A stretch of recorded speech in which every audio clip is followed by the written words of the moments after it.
أشهد أن محمدا رسول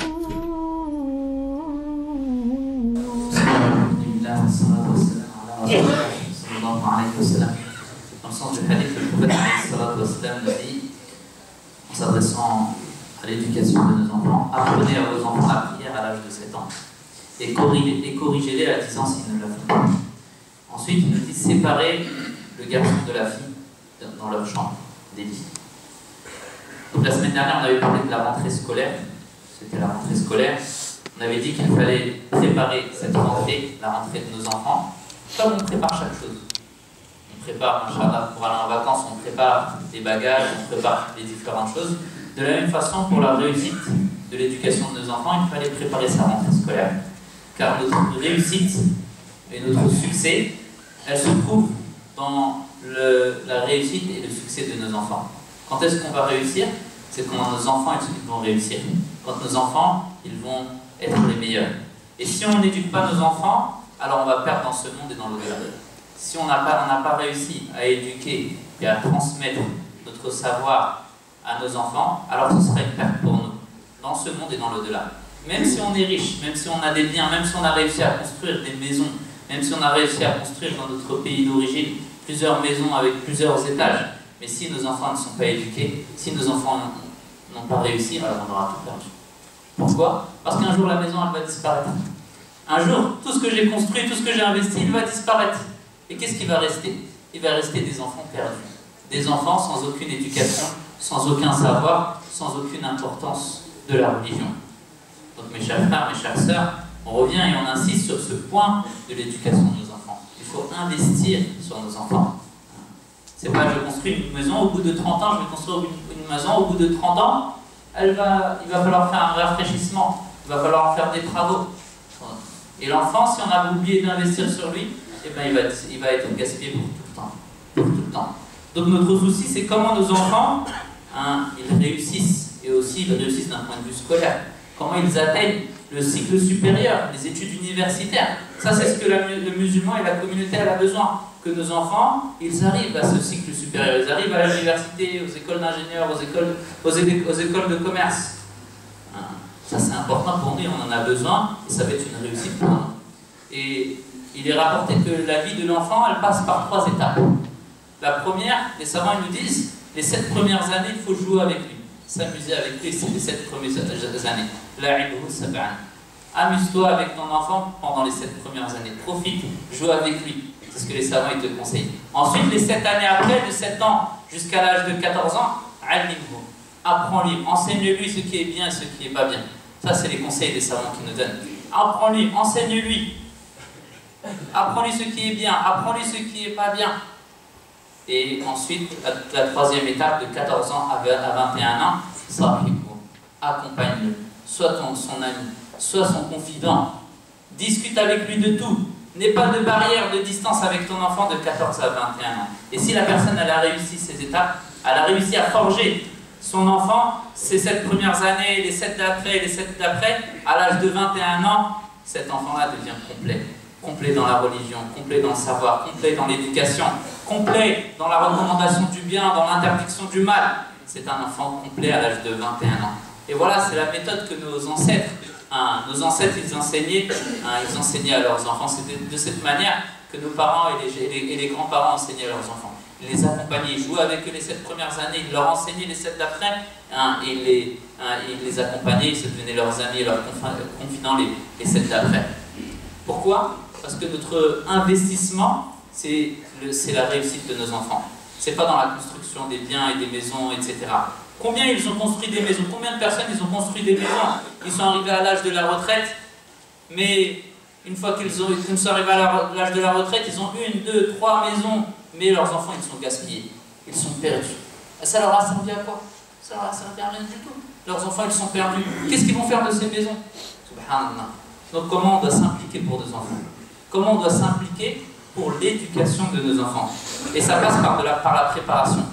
Pour s'impliquer, maintenant on se dit comment je fais maintenant? Je veux éduquer mes enfants, je veux m'impliquer pour eux. Ben, il faut préparer la rentrée, par exemple. Ça passe par préparer la rentrée scolaire.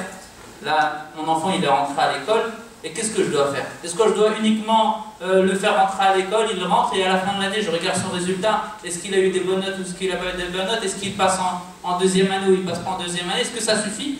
Non, non, il y a d'autres moyens. Il y a d'autres moyens. Il faut participer à la vie de l'école de son enfant. Hein, il faut participer à la vie de l'école de son enfant. Il y a des associations de parents d'élèves. Chaque lycée, chaque collège, chaque école, chaque maternelle, elle a des associations de parents d'élèves où les parents ils se réunissent et ils s'impliquent à la vie de leurs enfants, à la vie scolaire de leurs enfants. Et ça, aujourd'hui, dans la communauté musulmane, on a besoin que les parents s'investissent dans la vie scolaire de leur enfant. Pour que son enfant, il sait que son père, il est derrière lui, que sa mère, elle est derrière lui. Ça, chacun d'entre nous, il doit s'impliquer et aller sur le CD. Il n'y a pas d'honte. Même si je ne sais pas lire, même si je ne sais pas lire, je ne sais pas écrire, je m'investis. Je vais écouter, je vais parler, je participe. Ça, c'est ce qui est demandé pour réussir, faire réussir son enfant. Hein, le cheikh nous a raconté une histoire d'un homme qui était illettré au bled. Il ne savait ni lire ni écrire. Mais son enfant, il a atteint un grand niveau, un grand métier. Machallah, il a réussi tous ses niveaux d'études. Pourtant, le père ne savait ni lire ni écrire. Mais qu'est-ce qu'il faisait? Depuis tout petit que son enfant il est à l'école, le père va chercher le bulletin. Même s'il ne sait pas lire et ne sait pas écrire, il va le ramener à des gens qui savent lire et qui savent écrire. Et il leur demande, voilà le bulletin de mon enfant. Est-ce que ce bulletin-là, qu'est-ce qui va et qu'est-ce qui ne va pas? Ensuite, on lui explique, il dit, voilà, il a des bonnes notes dans telle matière, il a des mauvaises notes dans telle matière. Ensuite, il va voir son enfant et lui dit, voilà, t'as pas été bien dans cette matière-là et t'as pas été bien dans cette matière. Il faut que tu t'améliores, il faut que tu t'investisses. Subhanallah, l'enfant, jusqu'au baccalauréat, il pensait que son père, il savait lire et savait écrire, alors qu'il savait ni lire ni écrire. Mais qu'est-ce qu'il faisait? Il allait se renseigner, il allait s'investir. Et ça, en tant que musulman, c'est un devoir pour la réussite de nos enfants, hein, de s'impliquer dans leur scolarité. Pas uniquement je les envoie à l'école, place, ils font ce qu'ils veulent à l'école, tant qu'ils ne me ramènent pas de problème, ça va, c'est bon, ça suffit. Non, mon enfant, je veux qu'il devienne quelqu'un de haut, je veux qu'il réussisse dans ses études. Pourquoi? Parce que notre réussite dans ce monde et dans l'au-delà, ça passe par leur éducation. Ça passe par leur éducation. Et pour ça, il ne faut pas être avare avec son enfant. Il ne faut pas hésiter d'investir dans la scolarité. Achetez-lui des livres. Dépenser pour l'éducation de son enfant. Il ne faut pas avoir peur. Si l'enfant il est motivé, il a envie de réussir, il a besoin pour compléter son année, il a besoin d'un peu d'argent pour compléter son année, n'hésitez pas. Investissez pour vos enfants. Subhanallah. Investis pour ton enfant car ça va être une réussite pour toi et pour lui. Imagine s'il a besoin d'argent pour réussir ses études et toi tu ne peux pas, tu dis non, j'ai encore un étage à construire au bled, je ne peux pas te donner. Je peux pas te donner. Et à cause de ça, il ne va pas réussir son diplôme. Et comme ça, tout est perdu pour lui et tout est perdu pour le parent. Non, mais inversement, il faut investir pour lui. Investir, ne pas hésiter, car c'est une aumône. Il y a eu des générations, les générations d'avant, ils ont été sacrifiés malheureusement parce qu'on était ignorants. On ne connaissait pas l'importance peut-être des études. Mais maintenant, les nouveaux parents, qui savent ces choses-là et qui connaissent et qui entendent ces paroles, il faut investir pour ses enfants. Ne pas hésiter d'investir pour ses enfants parce que ça va dans notre réussite. Quand il va réussir, à ce moment-là, même si la personne elle est morte, même si le père ou la mère ils sont morts, l'enfant il ne va jamais les oublier. Il va toujours se rappeler de mon père, de ma mère, il a investi pour ma réussite, il a investi pour mon éducation. Il va faire des invocations pour son père et sa mère. Et c'est la meilleure chose qu'on peut avoir, un enfant qui fait des invocations pour ses parents. Donc mes chers frères, mes chères sœurs, aujourd'hui, une personne, si elle veut avoir de la valeur, notamment dans ce pays, ça passe par les études. Si elle veut de l'importance, si elle veut avoir de la valeur, ça passe par les diplômes. Et aujourd'hui, la communauté musulmane, il lui faut, c'est ce qu'elle a besoin. Les enfants de la communauté musulmane, ils ont besoin de ces diplômes et de ces études. Pourquoi? Parce qu'on a vu même dans l'histoire de l'islam, quand on regarde l'histoire, quand on voit l'histoire de l'islam, quand est-ce que les musulmans ils étaient forts? Quand est-ce que les musulmans ils avaient une grande importance?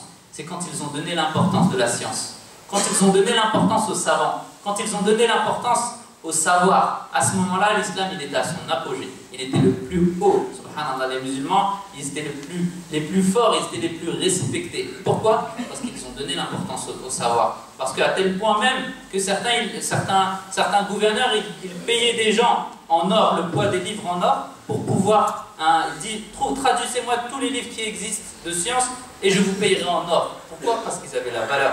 Ils avaient la valeur de l'islam. Et même on peut donner des exemples. Par exemple en Afrique du Nord, hein, que ce soit au Maghreb ou bien en Afrique subsaharienne, il y avait combien de mosquées? Dans chaque mosquée, il y avait des assises de sciences. Dans chaque mosquée, vous trouviez différentes assises. Une assise, un cercle d'apprentissage où ils apprenaient la médecine, d'autres qui apprenaient les mathématiques, d'autres qui apprenaient les sciences religieuses, subhanallah. Quelqu'un est rentré dans cette mosquée-là, au bout de quelques années, il devenait savant. Au bout de quelques années. Et c'était ouvert à tous, c'était libre à tous. Aujourd'hui, pour pouvoir apprendre, il faut une carte d'étudiante. Il faut être inscrit à telle faculté, à telle université ou à telle école. Alors qu'à l'époque où l'islam il était à son apogée, c'était ouvert à tous, subhanallah. C'était ouvert à tous et les gens rentraient ignorants et ressortaient savants. Et combien d'exemples? Jabir ibn Hayyan.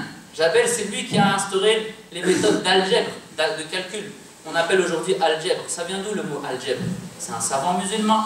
Jabir ibn Hayyan, c'est lui qui a instauré ça. Aujourd'hui, le monde entier, les occidentaux, se basent sur ces méthodes.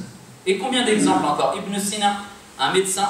C'est des références aujourd'hui pour le monde occidental comme pour le monde musulman. Il vient d'où Ibn Sina? C'est un musulman. Ibn Rushd, un savant spécialisé dans la philosophie. Et tous ces savants-là, quand est-ce qu'ils ont émergé? C'était à quelle période? C'est quand les musulmans ils ont donné l'importance au savoir, l'importance à la science. Ça, c'est important. Donc mes chers frères, mes chères sœurs, aujourd'hui on a une opportunité. Surtout le fait de vivre dans ce pays qui donne de l'importance au savoir. Aujourd'hui, on ne va pas se mentir. En Europe, notamment en France, on donne l'importance au savoir, on motive, on encourage, même on paye les gens pour étudier. Donc il faut profiter de cette opportunité pour encourager ces enfants et les motiver et les suivre dans leur éducation. Et notre réussite, elle sera dans cela. Quand nos enfants ils vont réussir, alors nous aussi on va réussir. C'est comme cela que ça se passe. Donc il faut les suivre. Il ne faut pas penser à se dire moi je vais construire, il faut que je construise un étage, il faut que je construise une maison. Ça va disparaître un jour. Un jour la personne elle va être sous terre, elle n'aura plus rien. Non, mais ce qu'elle va laisser, elle va laisser un enfant vertueux, un enfant pieux, qui a acquis un diplôme, un enfant qui recommande le bien, qui interdit le mal, un enfant qui a un bon comportement, un enfant qui lui fait des invocations, qui protège sa religion et qui la défend. C'est ce qu'on a besoin aujourd'hui. C'est ça qu'on a besoin aujourd'hui. Et pour ça, ça passe par de l'investissement. Investir sur ses enfants, investir sur l'éducation de les enfants. C'est ça le message principal aujourd'hui.